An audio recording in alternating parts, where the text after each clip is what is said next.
going on, YouTube? It's your boy, Lamar Dishay, and I'm back with another one. I got some shit to tell y'all. I'm gonna try to make this video quick because it's a lot of shit to cover, so let's just get into it. First of all, let me take a swig of this shit real quick.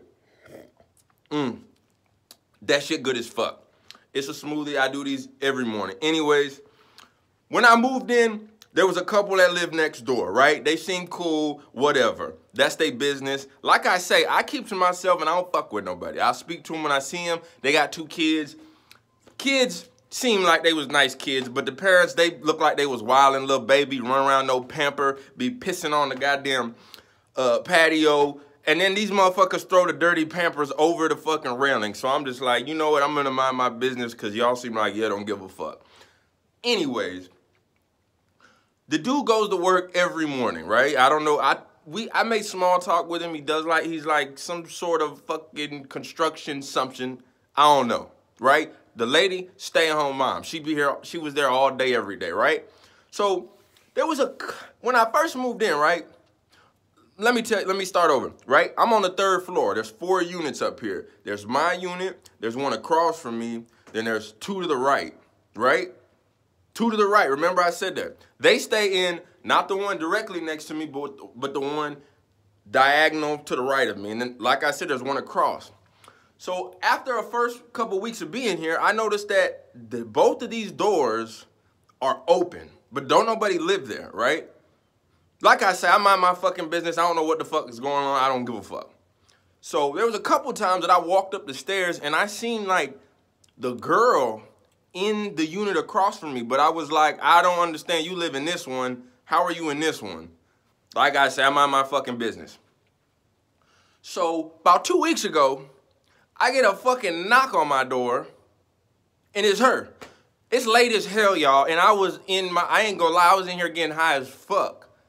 And I'm just like, who the fuck is that? I'm like, oh, I'm high right now. I don't want to deal with nobody. I answer it. She's looking at me, look like she got teardrops in her eyes. Talking about, hey, can you help me pay my electric bill? It's about to get shut off. I'm like, what do you mean, help you pay it? She's like, I got the cash right here. Can you use a card? I'm like, no. You look like a scammer. No. You might be one of them Nigerian scammers. No. But that's not how it came out. How it came out was like, yeah, I can help you. You know me. I got a big heart. Even though it's the color of my shirt, I got a big heart. So I used one of my fucking low-ass tier credit cards that didn't have no high limit on it. So if the bitch scammed me, then fuck them. Right? 30 bucks. It ain't nothing. I didn't think twice of it, right? She gave me the money, paid it, cool, whatever. No problem there, cool. So about a week later, I get another knock on my door. I look outside, but it ain't my door. It's her door over there, right? So I open it, and I see the fucking apartment maintenance people knocking on the door with a police officer. I closed that door so goddamn quick and quietly. They didn't even know they didn't even know I opened that motherfucker, right? So I come back out 10, 15 minutes later, and they evicting they evicting they shit, right? I'm just like, oh hell, I don't know what the fuck going on. I don't know what the fuck going on. So, like I said, I just go about my business. This ain't my business. I come back. I went into the store real quick, probably to get some wine or something. I come back. All they shit is down in the fucking parking lot, right? They gone, right? I'm like, whoa, that ain't my goddamn business. Don't know, don't care. I go to my room. I go back to getting fucking high. I had the day off. Fuck it. I get a knock on my door. It's her. She's like, hey, they're evicting me. Can I put my stuff on your patio? I'm like, cool. I don't give a fuck, right? I got a little patio, a little walkway, whatever. I'm like, I don't use it. Close the door. Get another knock. It's her. She's like, hey, can you tell them that? And she points down the stairs. It's like the whole office that worked at the apartment complex is down there. And I'm like, can I tell them? And they're like, hey, can you come down here real quick? I'm like, sure. I'm like, I don't want to be in the middle of this shit. I'm like, I shouldn't even have fucking helped nobody. So they tell me she's being evicted. And they said, if you let her keep her stuff on your porch, you're going to be liable for it. What I didn't know is This couple have been living in this goddamn unit for months, not paying rent. They was just freeloading, right? I'm like, oh, I don't want to get in the middle of this. She had her baby. I don't know where the fuck her baby daddy was. I was like, if you need a ride somewhere, I can help you with that, sweetheart, but I'm not getting in the middle of nothing. That was the end of it, right? I didn't see her again at all. Her shit was down there. Then I think they came and did something with it. Hey, that's how life works sometimes. If I sound heartless, I'm not, but I can't save her. So there was another day, I fucking forgot my key in the lock thing, right? In the door. My downstairs neighbor knock on it and I hear his voice and he's like, hey, it's an old black dude. He always drinking. He called me Pimp Daddy. He's like, hey, Pimp Daddy. He like, your keys. So I open it. He's like, you must have been high or something. And he pointed at the lock on my door, right? And he's like, you forgot your keys in there. I was like, oh, I appreciate it. Then he started giving me the scoop about these people that was living next door to me. I'm thinking they paying rent. He said, nah, they ain't paid rent here for months. He said, this chick got 7 kids, and they all got taken from her except 2. This dude smoked rocks, right? He ain't tell me that, but I figured out that this dude liked to hit the pipe, and I ain't talking about for no weed, because what I didn't tell y'all is about 3 weeks ago, I walked up them stairs and looked down, and there was a bubbler, a broken bubbler. Do you know what a bubbler is? If you don't know, you smoke narcotics out of it. And I'm not talking about no marijuana. You smoke hard out of it. If you don't know what hard is, it's crack, motherfucker. Or you can smoke meth out of it too, but I don't think he did meth. It was probably hard. What I also didn't tell you is there always used to be little fucking half-gram baggies on the fucking stairs. And I'm not talking about for no weed. There was motherfucking white residue in these bags, y'all. I'm like, oh, hell. Shit. All the pieces started adding up, right? Like I said, I just mind my business. I don't want to get involved in nothing. So these motherfuckers get kicked out, right? I was like, I ain't come down here for this shit. I just mind my business. I stay in my units.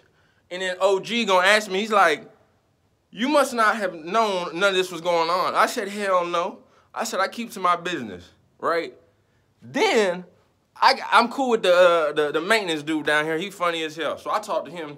What he tell me is, these motherfuckers, these motherfuckers that was living next door to me, had broke into the other 2 units, climbed up through the attic, the vent systems was climbing through them shits to get to the other units before they kicked the doors in. God damn, y'all. Ain't this some shit? This is some motherfucking shit, y'all. I'm like, I didn't come down here to get involved in nobody's business. That's cool. End of that story. Next story is, right, I got 2 stories for y'all today. Yesterday, I'm going to the fucking gym, right? I'm going to the gym, right? I live up kind of on a main street right here. There's a 4-way stop. I pull up in my classic ass fucking car. It's a bust down, but she's beautiful to me. And there's this older black lady standing on the corner, right by the stop sign, right? She's put together, so I'm thinking she's waiting on the bus, yo. Literally, she looked like she could be going to church. She looked like Aunt Jemima. I've seen this woman like 1,000 times. And when I say I've seen her, I'm not saying like her personally. I'm saying the way she looks like. She just looks like an older black grandmother. She had to have been goddamn 65 at minimum. She was probably older than that, right? She literally looked like she was going to church. Had a pretty red outfit on, hair, makeup, all done, right?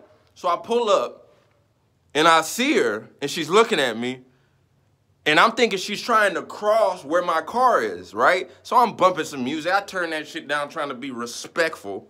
You feel me? I said, hey, excuse me, miss, are you trying to cross the street? Because if you are, I'm going to back my car up and you can go ahead. I was thinking I'm going to get out and help her cross. I'm glad I fucking didn't. She gonna have the nerve to look me in my eye and said, nah, I ain't crossing the street, but do you want some good head? I was so goddamn, I was like, pause. I said, excuse me, do you want some good head? In the back of my mind, I was like, yeah, but not from your old ass. God damn, shit is different down here, yo. I literally was caught off guard because I'm thinking I'm hearing something. I was like, it had to be something like the music or something. She said, nah, but do you want some good head? I said, God, Dallas is different, y'all. Dallas is fucking different. You know what I'm saying? Like, I was living next door to some goddamn freeloaders who smoking goddamn bass, and these motherfuckers got a bunch of kids that they ain't even got. Then I get offered some good-ass head by this old-ass lady who looked like Aunt Jemima, y'all. Fuck. I love it down here. Like I said, I can't never go back to Iowa. The shit I'm experiencing down here, y'all, it's fucking beautiful. I love these stories that I'm getting. I can't never go back to Iowa, yo. I can't. Crazy thing is, yesterday, I get a text from my people up in Iowa. They talking about it's snowing. I said snowing. I look outside like this. It was probably like 8:30 in the morning, the crust on my eye. I look outside, then I look at my phone. It's 60 degrees down here. 60. I ain't never going back to Iowa. Not for no white girl, not for no cold white snow. My people there, I love them, but I can't go. Peace.